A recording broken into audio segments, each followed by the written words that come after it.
Mesdames, Messieurs, bonjour. Très heureux de vous retrouver ici dans le cadre de la Grande Halle de Cournon, dans le cadre du Sommet de l'Élevage, pour 3 jours de direct avec TV Agri, avec la montagne, pour diffuser le maximum d'informations en lien avec le secteur agricole et en particulier avec l'élevage.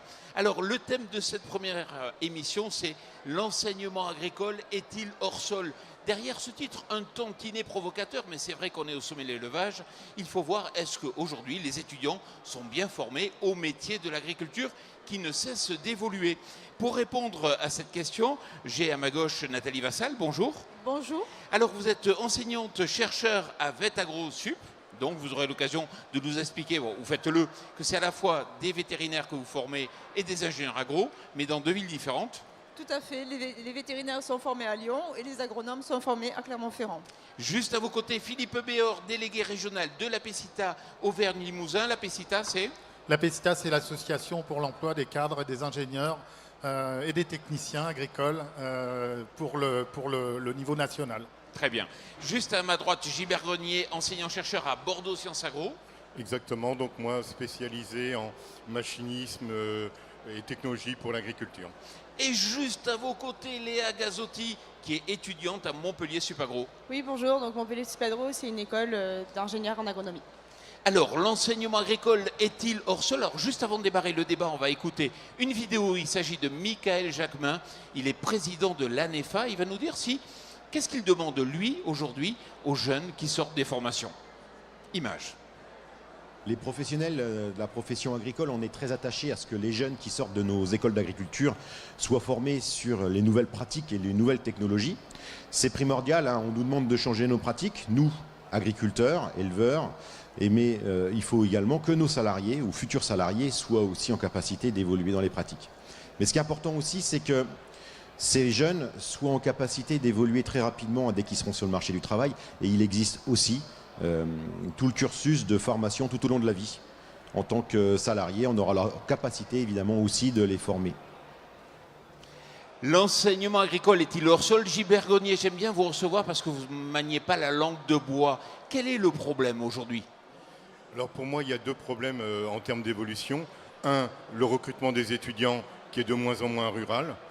Et 2, alors pour moi beaucoup plus important, c'est le mode de recrutement des enseignants, ou on devrait dire enseignants-chercheurs, avec le poids très très fort de la recherche au détriment de l'enseignement.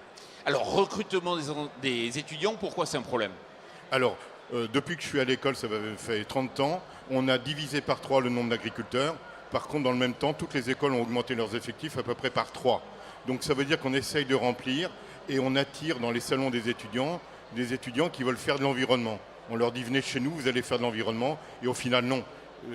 Il y a très très peu de métiers dans l'environnement, il y a beaucoup de métiers dans l'agriculture et ils n'ont pas forcément ni l'envie ni le background pour aller vers ces métiers-là. De façon générale, il y a beaucoup d'étudiants qui s'adaptent, mais globalement on a cette difficulté. Et côté recrutement des enseignants ? Alors recrutement des enseignants, le problème c'est que on est dans un mouvement très politique, où il faut être le meilleur, il faut être classé au classement de Shanghai, et donc il faut sortir des publications, il faut vraiment être au top de l'excellence scientifique, et c'est pas le même métier. Et du coup on recrute des gens qui ont volonté d'aller assurer leur carrière, donc qui sont dans ce moule-là, et qui passent de moins en moins de temps avec les étudiants, et moi je l'ai vécu malheureusement à mes dépens. Plus on s'occupe des étudiants, plus on s'occupe des activités annexes, et moins on progresse dans la carrière, c'est-à-dire moins on pèse sur les décisions. Et il y a quelque chose qui n'est pas connu, le programme d'enseignement des écoles est interne. Il est fait au niveau interne de l'école, et ce sont les chefs, entre guillemets, qui décident. Et les chefs, ils ne connaissent pas le métier d'ingénieur la plupart du temps. Nathalie Vassal, c'est un point de vue que vous partagez. Oui, je partage tout à fait sur l'aspect des étudiants. C'est vrai que nous, ici, à Clermont, on a la chance d'avoir encore beaucoup d'étudiants qui viennent du monde rural. Et on recrute des étudiants sur plusieurs concours, et ça c'est une vraie richesse, c'est quelque chose qui nous tient à cœur et qui est vraiment important pour notre formation et qui nous apporte cette connaissance de la réalité du terrain et qu'on veut absolument maintenir. Et ce sont des étudiants aussi qui ont envie de retourner dans le monde agricole et qui donc par leur expérience et par leur profil particulier entraînent les autres étudiants en profils plus environnementaux vers cette réalité du terrain. Après, sur le recrutement des enseignants, il est vrai que là aussi, on a des soucis parce que même pour être recruté dans cette formation-là, on a besoin d'avoir une thèse, un doctorat, et moi, à mon avis, on ne forme pas assez de doctorants en agronomie qui ont ce sens de la réalité. Donc on va chercher dans d'autres domaines de spécialisation qui sont ici de l'université, qui n'ont pas vraiment la connaissance du monde agricole. Philippe Béor, comment vous réagissez? Ben, je réagis, je suis complètement d'accord avec les derniers propos. Effectivement, nous à la PECITA, on rencontre ce problème. Alors, globalement, il y a beaucoup de travail pour les gens qui sortent de formation agricole, mais effectivement, on a beaucoup de jeunes diplômés qui viennent nous voir à la PECITA pour être accompagnés, pour trouver du travail, mais bon nombre d'entre eux sont rentrés par une porte un peu verte dans les établissements de formation, que ce soit les lycées, que ce soit les licences professionnelles, mais aussi les écoles d'ingénieurs. Donc, très intéressés par les questions d'environnement, beaucoup moins intéressés par les questions de développement agricole. Alors j'ose espérer que l'évolution, l'introduction de l'agroécologie et de l'agro-environnement dans toute la sphère agricole va permettre aussi à ces jeunes-là peut-être de trouver une place en phase avec leurs attentes. Léa Gazzotti, c'est vrai que vous êtes rentré avec cette idée de sauver la planète quand vous êtes tourné vers cette formation? Alors, j'aurais pas la prétention de dire que je vais sauver la planète, mais oui, je suis, je pense, la victime du je rentre pour faire un peu dans l'environnement, la gestion de territoire, etc. Parce que je suis pas du tout du monde rural, donc en effet, ce milieu-là, je le connaissais pas du tout. Mais comme on le dit, on rencontre des gens qui le sont et qui commencent. Enfin, j'apprends à connaître ce monde et ça me plaît de plus en plus. Donc, qui sait vers où j'irai.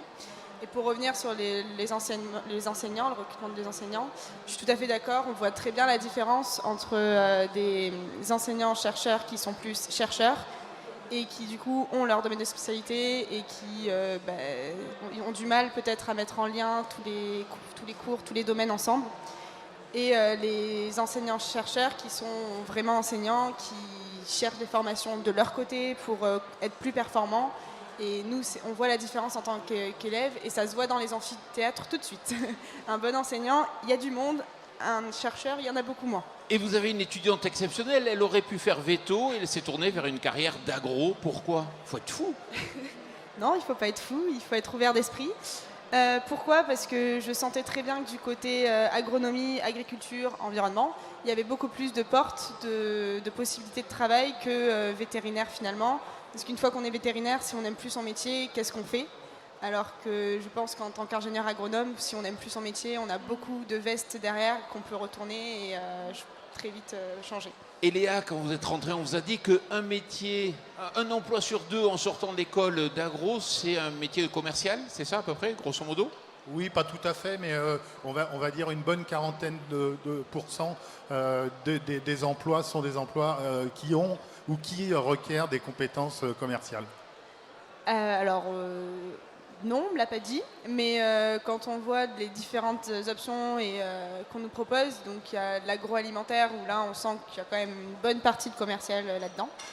Donc oui, après peut-être que sur les autres domaines, je me doute aussi qu'il y en aura d'autres qui auront ces compétences-là, qui auront besoin de ces compétences-là. Je ne sais pas.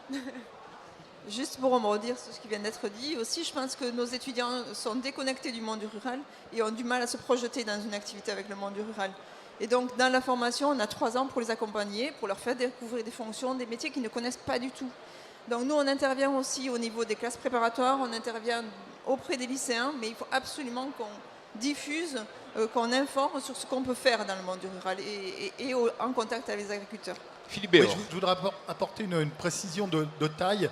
Oui, les métiers réclamés, les métiers proposés sont des métiers qui requièrent des compétences commerciales, mais sur des bases techniques. Vous ne pouvez pas aller voir un agriculteur pour lui vendre un produit, un service, si vous n'êtes pas en mesure de comprendre pourquoi l'exploitation fonctionne comme ça, quels sont vraiment ses besoins et vers quoi vous devez l'accompagner. Donc, d'abord, des compétences techniques, agronomie, zootechnie, puis des aptitudes commerciales, peut-être plus que des compétences commerciales.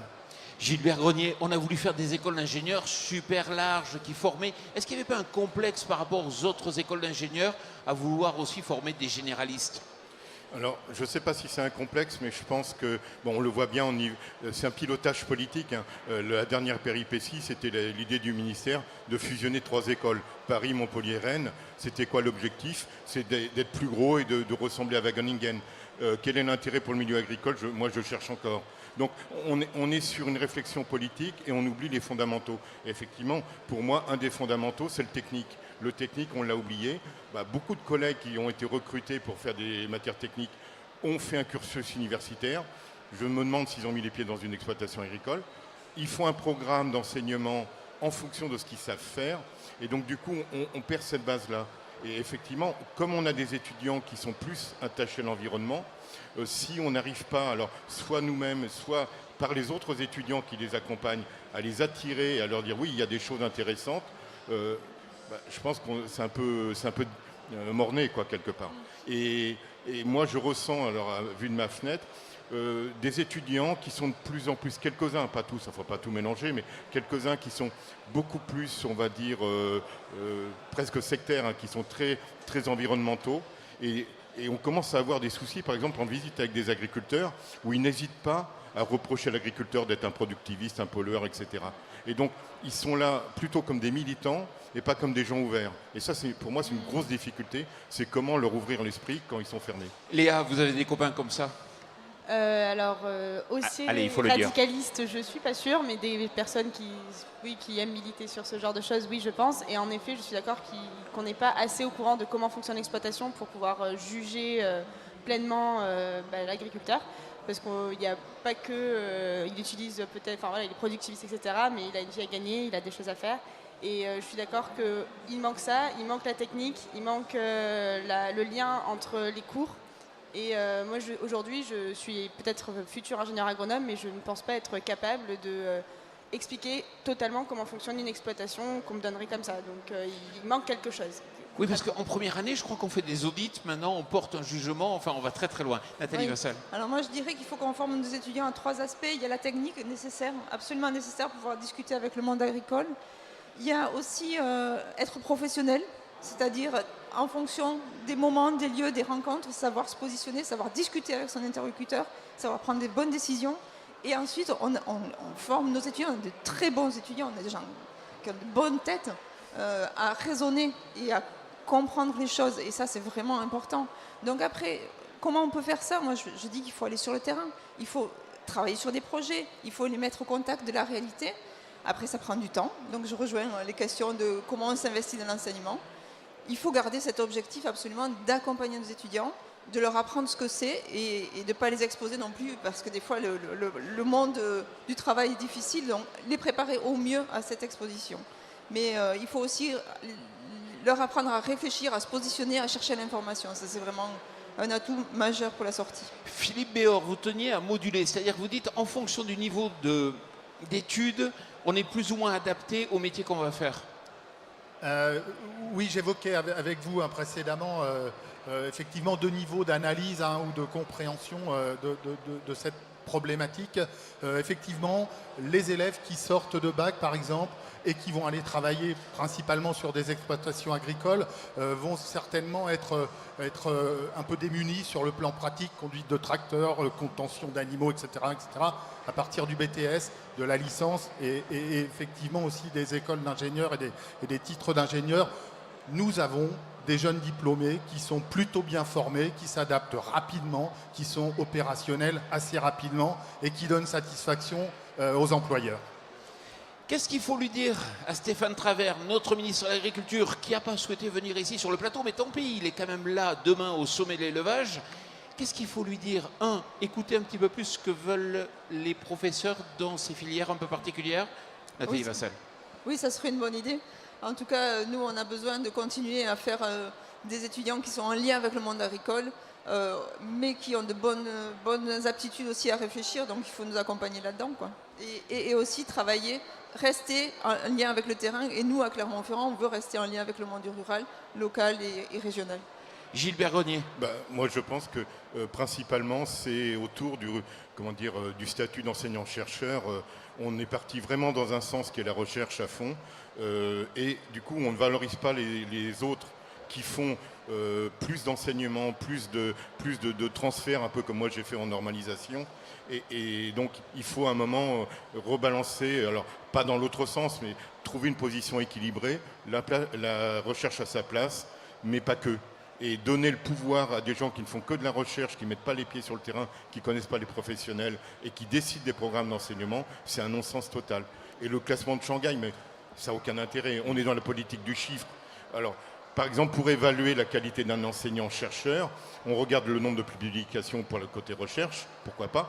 On ne regarde pas si elles sont bonnes ou pas. Et pour l'enseignement, c'est le nombre de polycopiés, le nombre de pages de polycopiés. Pour moi, c'est n'importe quoi, en clair. C'est n'importe quoi. On ferait un autre critère qui serait l'assiduité des étudiants dans les amphis, ça changerait complètement la donne. Et pour moi, c'est peut-être plutôt celui-là qu'il faudrait prendre en compte. Donc au ministère, il faut changer votre façon de penser, peut-être adapter. On n'est pas dans tous les enseignements avec les mêmes contraintes. Peut-être que pour le secteur agricole et agroalimentaire, il faut penser différemment. Michel Béor, vous avez un mot à ajouter? Philippe Béor. Philippe, pardon, je vais vous appeler Michel. C'est Philippe pas grave. Béor. Non, simplement, si on pouvait se permettre d'interpeller le ministre, moi je pense que le discours à faire passer aussi, de notre point de vue à Pessita, c'est dans l'agriculture, il y a du travail, il y a quasiment plus d'emplois que de candidats à l'emploi, quels que soient les niveaux, quels que soient les niveaux d'emploi, quels que soient les niveaux de formation. Et je crois que par les temps qui courent, c'est quand même un message plus que positif. Et Léa, pour conclure. Oui, je voulais parler par rapport au fait qu'il faut donner en effet les décisions, programmes, etc. des gens qui s'y connaissent. Parce que dans mon école, par exemple, on a pu observer que quand on veut changer les choses, ce ne sont jamais les enseignants et jamais les étudiants qui ont le dernier mot, c'est l'administration qui ne sont pas dans les amphis, qui ne sont pas dans les cours. Pourquoi? On ne sait pas, mais du coup, ça donne un non-sens. Souvent, ils sont contre nos avis et du coup, on n'arrive pas à avancer et à faire ce qu'on veut pour pouvoir progresser. Gilbert, il est d'accord, je suis sûr. Oui, je suis d'accord, mais je rajouterai un élément qui n'est pas connu non plus, c'est qu'en fait, dans nos écoles, les directeurs n'ont pas tant de poids que ça sur les décisions. En fait, les principaux patrons, ce sont les patrons de labo. On est sur des équipes de recherche qui sont mixtes entre, par exemple, INRA et école, et donc ce sont, ou INRA et université, et donc ce sont les patrons de labo qui décident en particulier des profils de poste. Les patrons de labo, ça signifie quand il y a un travail en commun avec l'INRA, le patron de l'INRA, c'est ça? Non, par exemple quand il y a un recrutement. Oui. On recrute d'abord sur un profil recherche avant de s'occuper de la partie enseignement. L'enseignement devient optionnel et en fait c'est souvent des batailles entre labos pour savoir qui va récupérer un poste pour faire grossir l'équipe de recherche. Donc on est vraiment axé recherche. Et c'est le cercle vicieux des publications ou c'est une histoire d'argent?